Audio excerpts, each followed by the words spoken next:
சாப்பிட்டீங்களா? என்ன சாப்பிட்டீங்க? இட்லியா? சரி, இப்போ அண்ணன் ட்ரெஸ் எங்க இருக்கு? எடுத்து காட்டுங்க பாப்போம். அண்ணன் ட்ரெஸ் எங்க இருக்குது? எடு எடு எடு, கையில் எடுங்க. ஓ, அண்ணன் தானா? சரி, அப்பா சட்டை அது? அதுவா? கரெக்டாக எடுத்துட்டியா? சரி, அம்மா புடவை இருக்கா? அம்மா துணி அதுவா? அம்மா தான் அது? எடுத்துட்டு போகலாம். ஐயோ, உன் சட்டை எங்கே இருக்குது?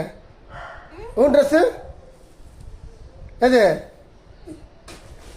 அது இருக்கா? அதான் உன் ட்ரெஸ்ஸா? இது இது கொட்டாத. சரி, கொட்டுறியா? கொட்டி காட்டுறீங்களா? இதுதான் உன் ட்ரெஸ்ஸா? சரி, டவுல் எங்கே இருக்குது? டவுல் உடம்பு துவைப்பாங்களா? டவுல் இங்கே பாரு, டவுல் எங்கே இருக்குது? என்ன தாருங்க?